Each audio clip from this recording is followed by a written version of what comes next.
All right, the time has finally come. We're going to start building the Super Pro 125 101 AA. So without further ado, let's go ahead, let's get started.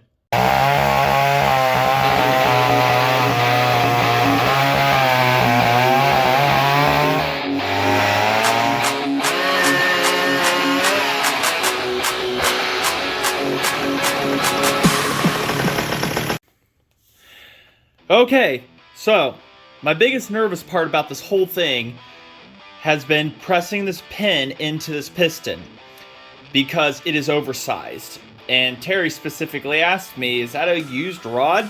And I said, yes it is. So he suggested an oversized pin for it.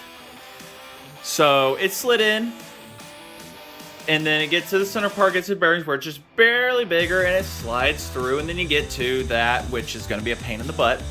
But to my surprise, that this Harbor Freight holder is actually curved perfectly, pretty much perfect for this, for a piston. And you put a nice pot holder in there. So, you know, and I've got, I think, I don't even know what size socket that is. 7/16 Craftsman socket, and everything is in there. So, what do I do with the stand? Oh, there it is. I know. This was like really, you know, after dinner I said I'm doing it. I got everything organized, I'm doing it. So, got everything organized here and just went for it. Usually I plan stuff, but this is just straight up, we're doing it now, guys. We're gonna get started on this build. So, you're finding me in my element here, the exact element of things. So, if all goes well,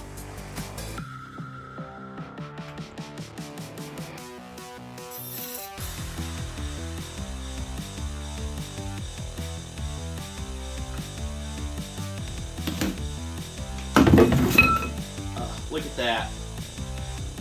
Probably could be pressed in just slightly more, but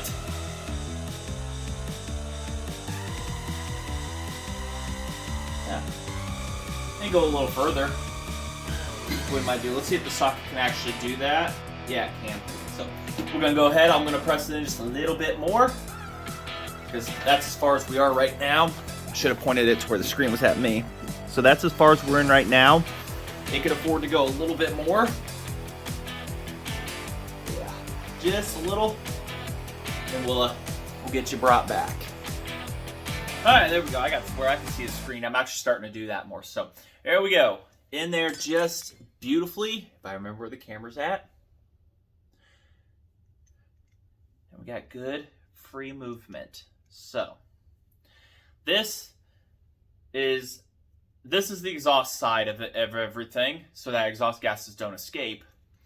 This is the boost port side of things, where when the piston comes down, gases are going to travel up and around, which help it keep it cool, help keep the bearings and everything cool and stuff like that, because it travels up through here, but it can shoot here, get up there, keep gases and everything, whatnot, keep this piston cool, and allows when this port right here goes down, the boost ports are also exposed at the same time as the other intake, comes up and around, shoots through the boost ports and into the cylinder, and that is a good way of making easy power and stuff like that. So guys would go a lot further and everything as to make them into finger ports and stuff on 101s, but for my application for this, we're going to keep this engine as stock as possible, and I specifically requested a 101 without any modifications to it if that was possible in the arsenal.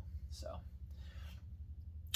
yeah, I got to go through the thank you list and everything on this project and whatnot and stuff like that. So we'll get back in the house and stuff, and then we'll go ahead and give our thanks to people who have helped and everything get to this point. Yeah, let me get that, and then let me get the setup things. No, like you're gonna say, the wife's gonna kill for using her pot holder. Sorry, I'm a cook. I'm picky. So, all right. But who would have thought that right there from Harbor Freight could fit a Mac piston just perfect. It was meant to be. At least a 50 over. what you guys can see. Oh, that camera on the front does have a zoom. That's cool. All right, I'm rambling. Let's go ahead and let's continue assembly, shall we? We might actually be back out here and everything for this because I got seals to put in. We've got bearings to press onto a crankshaft.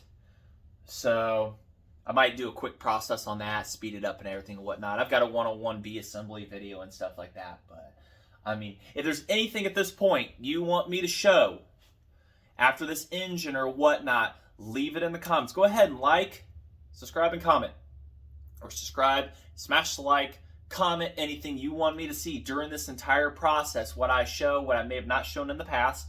Like I say, we'll try to get that in here and everything and whatnot going. So installing seals is pretty straightforward. It's just going to be the socket, just pressing down on them and put it in. Some people pound them in. I've got a press. I'm going to use a press. So I'm not even really going to freeze the bearings or anything like that. I may quickly touch them up and stuff on the inside and them down. And I'm using Timken bearings for this application. So, man, a heck of an emergency going on somewhere. Hope everybody's okay. So, all right, so the seal here is pretty standard stuff. Maybe, probably not. Probably going to max out the limits of the jack here, because I don't have enough steel underneath.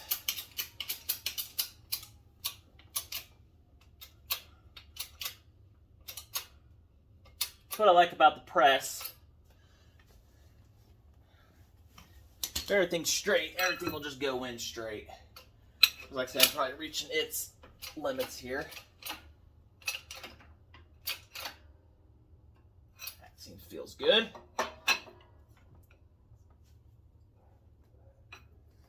It's like you need 3 hands to do this sometimes. There you go. Nice and in there. Really good. Am I seeing it? I don't know. Can I see through the hole? I don't know. Can you guys see me? There we go. So, pretty standard. Goes right in, not banging and wailing, you know. Like I say, you can hit it in there, a socket and everything will put it right there, but that's nice and flat. So, and for reference, you can use SKF 6816. This is the PTO side, or the National, which is National Seals 471553. Sounds like an ex-girlfriend's zip code. So, all right. So that is there. I've got to get the bearings put onto, and I use a little grease to help assist that in there. And it's got its own sealant stuff on it and everything around to help prevent leaks and whatnot. So that's that. We've got to get bearings on a crankshaft. Hopefully we'll have a short block by tonight. Oh no. I got to get a seal pressed out of a side I have. It's a new old side cover. And I don't know if I'm going to run points with this yet, but it's a new old stock cover. I don't want to risk a factory seal. As cool as that would be, it was good back in the 70s and 80s. But by the time the 90s hit, the rubber might have started, and by now it still feels spongy. But for this build, we're just going to do fresh all the way around. All right, so our new old stock side cover even has the nuts glued in it from the factory. So the seal is fine feel-wise, nice and spongy. I actually pulled this out of a package, and it has sealer like all around it. But I'm not going to trust that seal. Like I said, it's just better to try and go modern on this. One thing that I do notice that this had, well, actually no, there's 2 seals in this. This is a double. So this outside one, I may try to save it and put it back in. It's the inside one that has the spring, because this is a single, and that's also single, but they double lipped on it. And this outside one's more of a protector, dust from oil in case getting past. So we're going to try to save this other one and get out this one. So both have to come out first. I've got a 13/16 socket. We'll flip that. Nope, we got to have it that way. And just make sure we're all squared up here. Nobody's going to be unhappy through a pressing.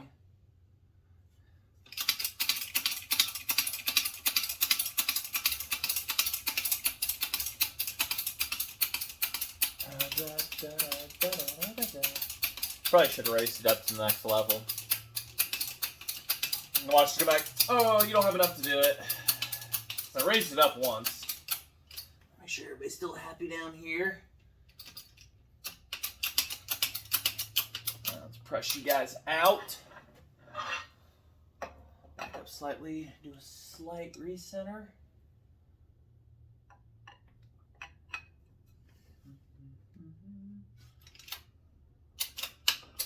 See? And they just push out. Maybe. I don't know. Well, that first one, now we gotta make contact with the second. What am I doing? One socket.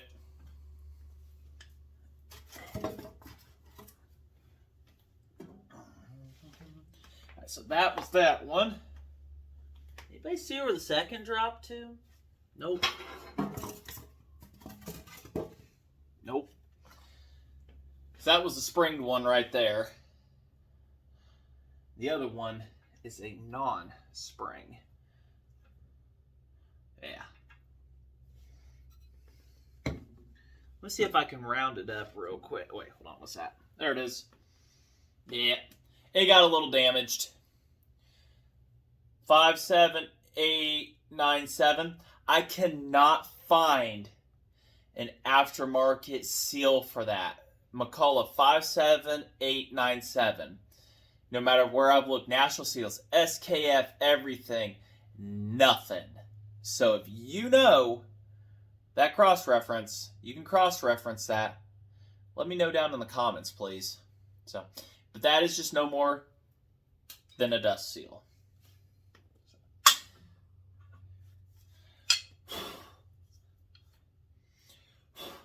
Alright, so. And then this one's going to have to be pressed all the way till it lines flush.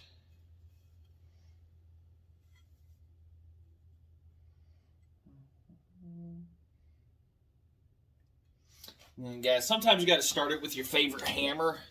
So, and socket. You guys see where I put that? Ding dong me, lost it again. I'm always sticking this stuff out of my own sight. So, just a slight tap in to kind of seat things a little.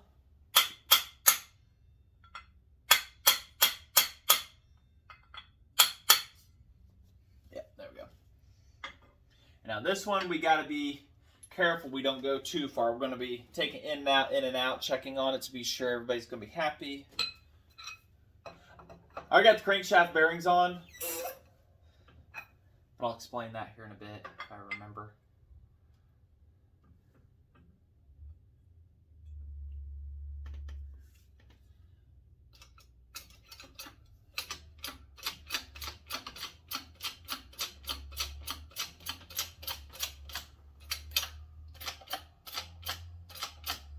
Make sure the socket is not going to contact the housing.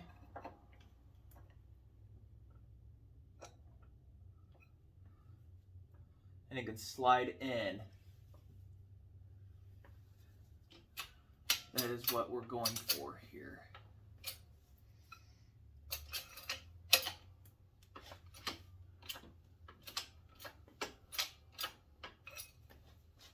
I don't know how far too far is on this. Hoo-hoo! First try. We are good. So this cover is ready to go on. Now, like I said, I don't know if I'm going to run with points yet or go with a Nova chip. Points would be pretty cool. So we'll have to see. We'll have to see about that, but so that's in and happy, fresh new seal. Okie dokie. So, what have we got accomplished here? We got the piston put together. So, that's nice. And the ring's back on it. We got the bearings put on. These pop off real easy. Just take a knife or a pick on the inside. and make me a liar. Well, it's easier when the crank wasn't in place, but I didn't want to be sure to contaminate anything, so. But pry those out. Oh, you're just going to be that way, aren't you? There we go. So pry them out. Have a pick somewhere. And they have grease in them. And I don't know. I don't think I'm not going to. I didn't take them out on the 185. I didn't flush it out. And I don't think I'm going to do it on this one either. It'll flush out real quickly as it runs. So grease. Take those off before you assemble, put them on. It's because the reason being is this grease, this oil will wash right out in no time. This grease right here, it'll wash out, and oil has to go through because of the compression. It creates vacuum and pressure and suction. So what happens is the oil and fuel, there's a separation that kind of happens. The oil separates from the fuel mostly and cakes the sides of the walls of the inside of the engine. So what happens is the oil and fuel mixture is forced past and gets into the bearings and goes into all the chambers and stuff and on the seals and everything, keep stuff cool and lubricated and whatnot. So that's kind of a theory that happens, theory, whatever we want to call it. So everything gets an oil cling onto it, but also a two-stroke is a complete oil loss system. So any oil you put into it comes back out. So it's just a little knowledge right there. Also, side covering, we just did that. And we've got that seal in. So if you haven't seen it by now, if I didn't mention it or anything, that is a Super Pro 125 or Super Pro 125C crankshaft with the bolt-on tungsten weights, and somebody before had JB welded onto it to make sure nothing was coming undone, so I didn't bother undoing it, chipping off or nothing. Ain't gonna hurt anything. So that will add a better sense of balance on what's going on with everything here. And having an open head is a bonus. It means I can install this much easier. So, alrighty. Let's go ahead and see if we can assemble this short block together. This, when it comes to hardware, I'm going to go and rob those 6 bolts off of another saw just for clearance issues when it comes to the flywheel. So that's what I'll do there. I could have gone with button head, but I decided nah, because by the time you put a wrench in for button heads, it's a very tiny tool to really want to torque this down at a distance and feel comfortable with that. Regular Allen heads are too tall and the flywheel will hit it. So there's a bit of a clearance issue. So, here, let me get my thoughts regathered up and then we'll be back. All right.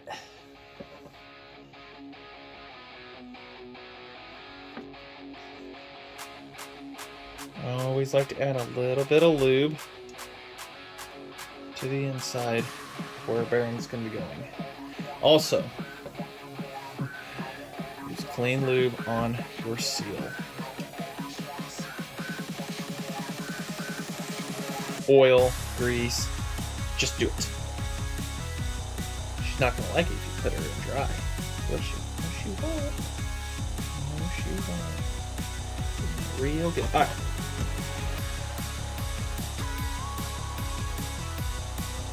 Technically it's going to ride right there, but that's what we're going for. Now, some people are probably going to hate me for this. I've done it before, got a little backlash on it. Lost my hammer for it. Now it's probably putting this in. So tap it in, knock it in, whatever. I've asked people who have put these together many of times what they've done, and it was always, I've done it like that with zero issues. Who've worked on gobs of McCulloch chainsaws. All right, you got to clock these in on the 101s and stuff because they've got so much stroke to it. You're not going to get it in that way. That's not happening. So that's why there's a notch right here. Got to line the crankshaft up with that.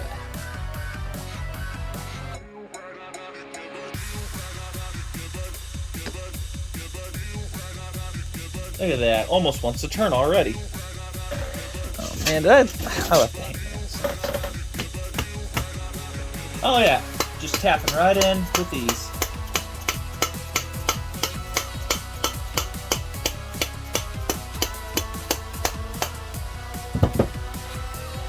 Look at that. Just went beautifully. Just slid in. That is awesome. Look at that.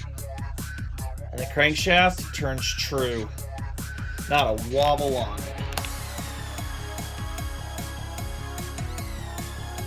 Look at that. Other than me shaking the crap out of it. Beautiful. PTO's the same way. Not a wobble. Not a single. That is wonderful. No clearance issues, smacking, nada.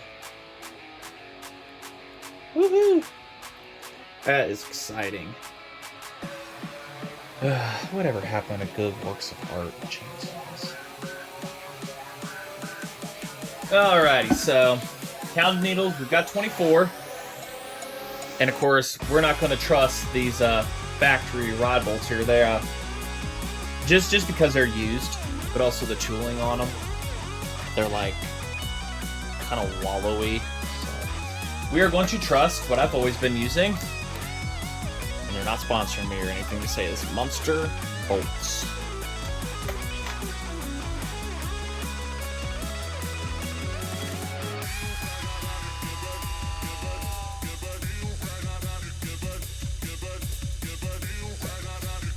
Get the piston installed here. Make sure we get it correct. Plus, on top of everything,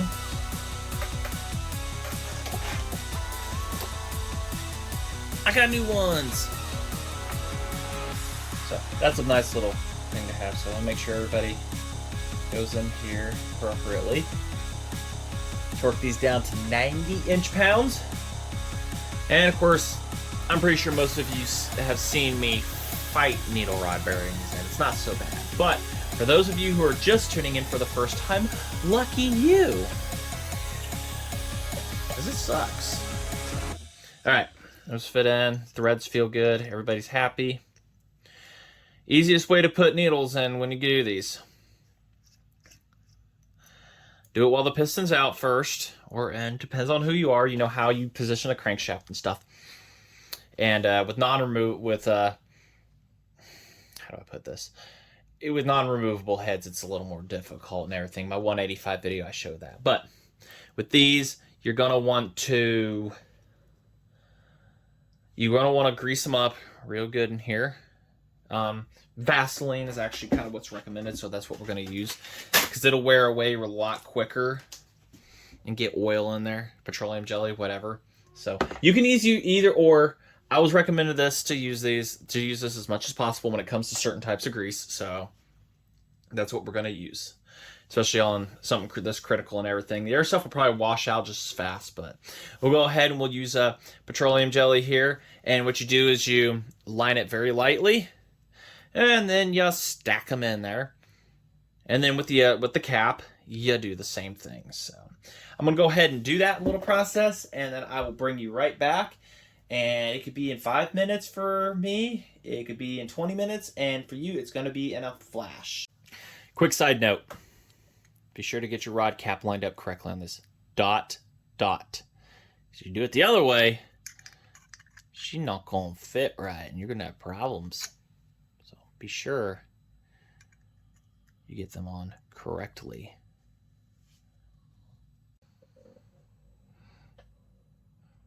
All right. Where's that dot? There it is.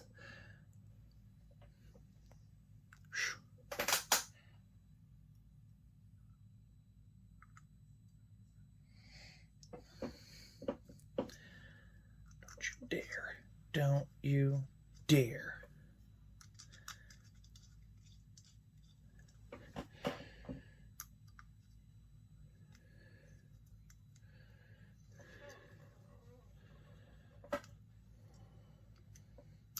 I'm not going to torque it all the way down yet.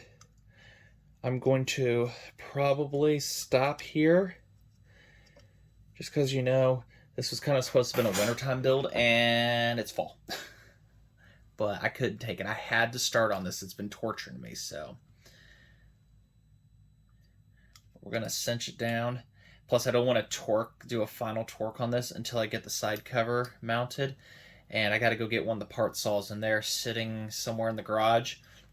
Tear its flywheel off real quick. One of them already had it off or something like that. Get its flywheel torn off. Get that bolts. Go get the rest of the hardware and stuff like that. And then we can mount all this together and click everything down. I'm told there's no gasket. There's no gasket between this side and that, even though I've seen IPL say yes and no. And so we're just going to go with sealer. I was told by the guys, don't do it. Don't seal. I'm going to ask around, double check. But the 101, this block came, it had high temp orange copper sealer on it. So, yeah. That is that.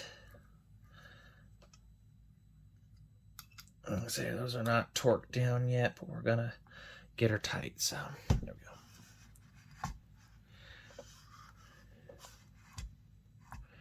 Yeah, see, it's really wobbly. So you got to hold it in. So I can't really do a finalized torque or anything on this.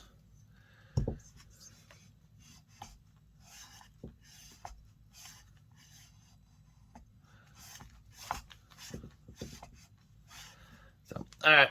So we're going to end it right there. And I just want to say thanks for watching. And I don't know if I'll get anything else done off screen. I'll pull them bolts and stuff off that off screen and whatnot, and then we'll go from there. So part 1 of the Super Pro 125 101 AA. Wow, my brain is toasted. So new flashlight. You like it? So all right. So I'm gonna say thanks for watching. Subscribe, like, comment. I have an Instagram. You can check that out. They always find out about this ahead of time.